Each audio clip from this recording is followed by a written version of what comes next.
नमस्कार दोस्तों, अगर आपको भी मुंबई और दिल्ली के बीच खेला गया आईपीएल का 29वां मुकाबला पसंद आया हो तो इस वीडियो को दिल से एक लाइक जरूर करें। नमस्कार दोस्तों, आईपीएल 2025 का 29वां और अब तक का सबसे रोमांचक सांसों को रोक देने वाला महामुकाबला आज आईपीएल इतिहास की दो बड़ी टीमें दिल्ली कैपिटल्स और मुंबई इंडियंस के बीच अरुण जेटली स्टेडियम दिल्ली में खेला गया। ऐसे में मुकाबले की शुरुआत हुई दिल्ली के टॉस जीतने को लेकर। जी हाँ, आज के इस रोंगटे खड़े कर देने वाले महामुकाबले में कप्तान अक्षर पटेल ने टॉस जीता और पहले गेंदबाजी करने का फैसला किया और विपक्षी टीम मुंबई को बल्लेबाजी के लिए आमंत्रित किया था। फिर मुकाबला शुरू हुआ। रनों की बारिश करने के इरादे से मुंबई की ओर से हिटमैन रोहित शर्मा और रायन रिकेल्टन ओपनिंग बल्लेबाजी करने के लिए मैदान में उतरे। दोस्तों, इन दोनों ही बल्लेबाजों के कंधों पर इस महामुकाबले में अपने टीम को एक विस्फोटक ओपनिंग शुरुआत दिलाने की बड़ी जिम्मेदारी थी और ऐसा ही कुछ मुंबई के दोनों ही ओपनिंग बल्लेबाजों से देखने को भी मिला। जी हाँ, मैदान में आते ही दोनों ही बल्लेबाजों ने आतंक मचा दिया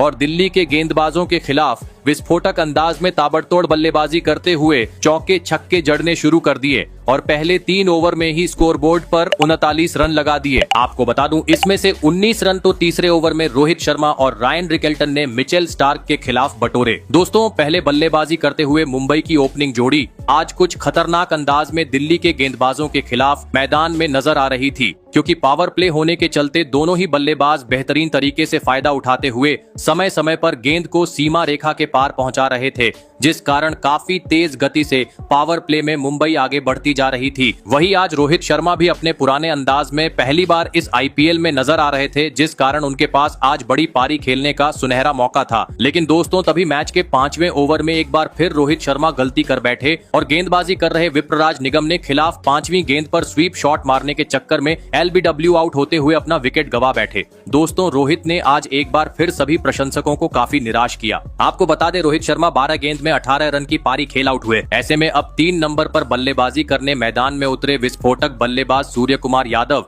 और आते ही गेंद को सीमा रेखा के पार पहुंचाते हुए उन्होंने अपने पारी का आगाज कर डाला और पावर प्ले का 6 ओवर का खेल खत्म होने तक मुंबई को 59 रनों तक पहुंचा दिया। दोस्तों, पावर प्ले में मुंबई को जिस शुरुआत की जरूरत थी वह आज दिल्ली के खिलाफ इस महामुकाबले में मिल चुकी थी, लेकिन अब मैदान में मौजूद इस विस्फोटक सूर्य कुमार यादव और रायन रिकेल्टन के कंधों पर जिम्मेदारी थी कि पावर प्ले के बाद भी अपना यही खेल जारी रखें और तेज गति से बल्लेबाजी करते हुए मुंबई का स्कोर आगे बढ़ाए। और दोस्तों, ऐसे ही कुछ झलकियां पावर प्ले के बाद अगले ही ओवर में देखने को मिली, जहां पर दोनों ही बल्लेबाजों ने अपने हाथ खोले और इस ओवर में एक करारा चौका और एक गगनचुंबी छक्का जड़ दिया। लेकिन दोस्तों, मुंबई की यह जोड़ी दिल्ली के गेंदबाजों के खिलाफ पावर प्ले के बाद ज्यादा वक्त तक क्रीज पर नहीं टिक पाई और मैच का 8वां ओवर लेकर आए जादुई स्पिनर गेंदबाज कुलदीप यादव ने इस जोड़ी को तोड़ दिया और ओवर की चौथी गेंद पर रायन रिकेल्टन को सीधा क्लीन बोल्ड करते हुए मुंबई को दूसरा झटका दे दिया। आपको बता दें, रायन रिकेल्टन 25 गेंद में 41 रन की पारी खेल आउट हुए।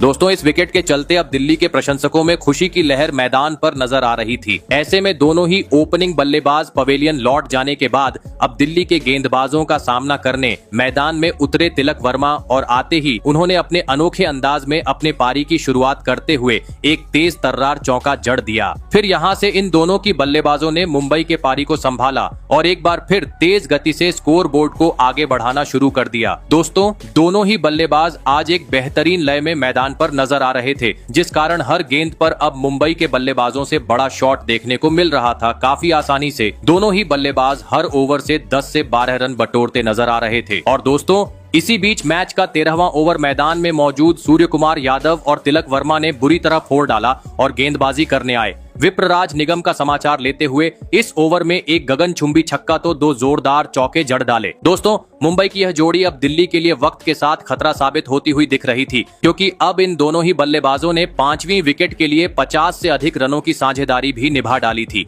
ऐसे में मुकाबले में वापसी करनी थी तो किसी भी हाल में विकेट झटकना जरूरी हो चुका था और दोस्तों, आखिरकार यह काम करके दिखाया। एक बार फिर कुलदीप यादव ने, जिन्होंने 14वें ओवर की पहली ही गेंद पर टीम के लिए खतरा साबित होते जा रहे सूर्य कुमार यादव को बाउंड्री पर मिचेल स्टार्क के हाथों कैच आउट करवाते हुए दिल्ली को इस मुकाबले की एक सबसे बड़ी सफलता दिला दी। आपको बता दें, सूर्य कुमार यादव 40 रन की पारी खेल आउट हुए। दोस्तों, यह विकेट जाने के चलते रोहित शर्मा भी काफी निराश दिखाई दे रहे थे, क्योंकि एक बड़ा झटका मुंबई को लग चुका था। ऐसे में अब मैदान में उतरे कप्तान हार्दिक पांड्या लेकिन दोस्तों इस महामुकाबले में वह टीम के लिए कुछ खास प्रदर्शन नहीं कर पाए और 4 गेंद बाद ही बड़ा शॉट खेलने के चक्कर में बाउंड्री पर कैच आउट होते हुए अपना कीमती विकेट गवा बैठे। आपको बता दें हार्दिक पांड्या आज मात्र 2 ही रन बना सके। दोस्तों लगातार 2 बड़े झटके लगने के चलते मुंबई के खेमे में अब दबाव साफ तरीके से दिखाई दे रहा था। ऐसे में अब टीम को संवारने की इरादे से मैदान में उतरे नमन धीर जरूरत थी। अब हर गेंद को सीमा रेखा के पार पहुंचाते हुए चौके छक्के में डील करने की,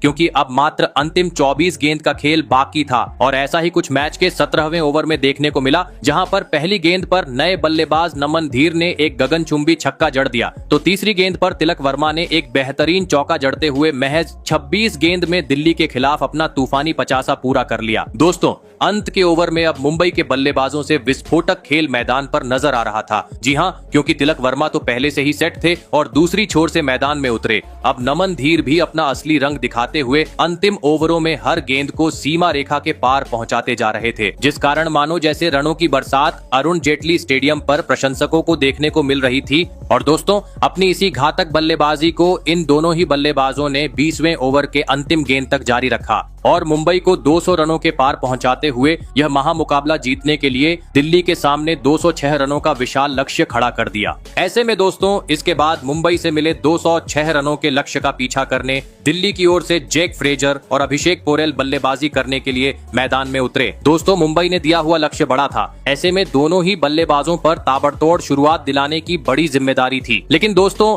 लक्ष्य का पीछा करते हुए मुंबई के खिलाफ इस महामुकाबले में दिल्ली की शुरुआत काफी खराब रही। जी हां, और पहला ओवर लेकर आए तूफानी गेंदबाज दीपक चाहर ने पहले ही गेंद पर स्ट्राइक पर खड़े जैक फ्रेजर को विल जैक के हाथों कैच आउट करवाते हुए दिल्ली को बड़ा झटका दे दिया। आपको बता दें जैक फ्रेजर आज अपना खाता भी नहीं खोल सके। ऐसे में जल्दी ही बड़ा झटका लग जाने के बाद मैदान में उतरे इम्पैक्ट प्लेयर के रूप में करुण नायर और आते ही 3 बेहतरीन लगातार चौके जड़ते हुए उन्होंने अपने पारी का आगाज कर दिया। दोस्तों भले ही जैक फ्रेजर अपना विकेट गवा चुके थे, लेकिन मैदान में मौजूद करुण नायर और अभिषेक पोरेल ने पावर प्ले का बेहतरीन तरीके से फायदा उठाते हुए अपनी ताबड़तोड़ बल्लेबाजी करनी शुरू कर दी और पहले 3 ओवर में ही दिल्ली को 33 रनों तक पहुंचा दिया। दोस्तों लक्ष्य का पीछा करते हुए दिल्ली के बल्लेबाजों से कुछ अलग ही अंदाज आज मैदान पर नजर आ रहा था, खास करके करुण नायर के बल्ले से, जो हर खराब गेंद कर पीछे हटकर बड़ा शॉट खेलने का प्रयास कर रहे थे और उसमें सफल भी हो पा रहे थे। और दोस्तों